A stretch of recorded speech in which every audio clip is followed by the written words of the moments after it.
औरैया से हम आपको बड़ी खबर बता रहे हैं। औरैया पहुंचे सपा के राष्ट्रीय अध्यक्ष अखिलेश यादव ने भाजपा सरकार पर जमकर निशाना साधा। मोदी सरकार की गारंटी को महंगाई बढ़ाने व बेरोजगारी बढ़ाने की गारंटी बताया। सड़कों पर गौवंशों को लेकर भी अखिलेश यादव ने भाजपा पर निशाना साधा।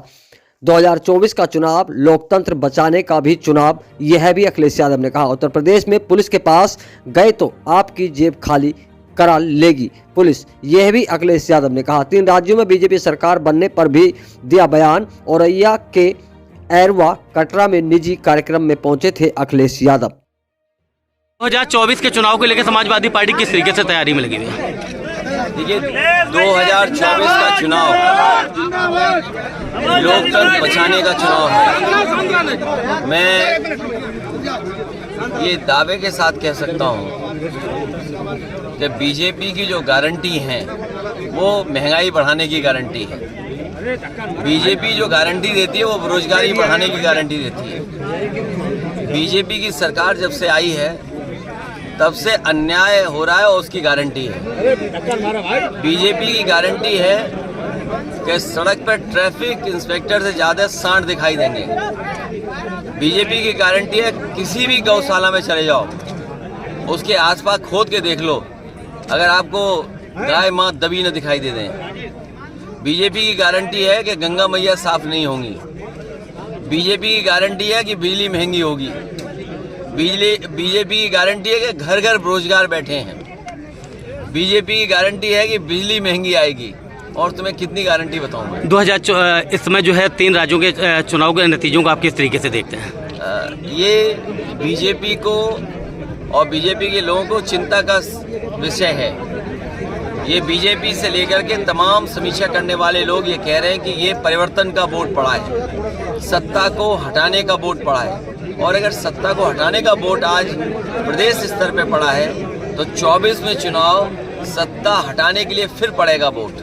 तो भारतीय जनता पार्टी को ये सोचना होगा कि परिवर्तन का वोट पड़ रहा है और अगर परिवर्तन होगा तो दिल्ली की सरकार भी जाएगी। बीएसपी के जो इस समय मायावती ने अपना उत्तराधिकारी अपने ही परिवार के सदस्य को बनाया, किस तरीके से? इससे क्या बात है, वो तो पार्टी का एक अपना एक्ट होता है, पार्टी का अपना संविधान है। अगर पार्टी के संविधान में और पार्टी का नेतृत्व किसी को बनाता है तो इसमें दूसरे लोग कैसे सवाल खड़ा कर सकते हैं? उत्तर प्रदेश की तर्ज पे जो है एक बार फिर राजस्थान में जो है साधु को ही मुख्यमंत्री बनाने की बीच पे बात कह रही है। अच्छी बात है, लेकिन प्रदेश ठीक चले, ऐसा ना हो कि 46 में 56 वाली बात कही जाए।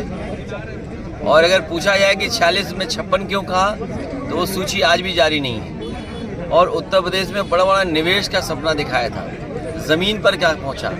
आपका ये विधूना और आसपास का क्षेत्र है, बताइए बीजेपी ने क्या काम किया है? कोई काम नहीं।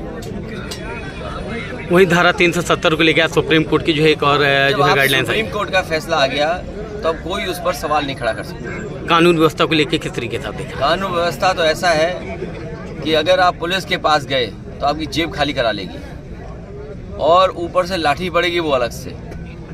यहाँ मनमानी चल रही है बीजेपी की, जो बीजेपी चाहती है वो हो रहा है। और अभी तक इतना करप्शन और करप्ट सिस्टम कभी नहीं देखा होगा जो आज आपको देखने को मिल रहा है।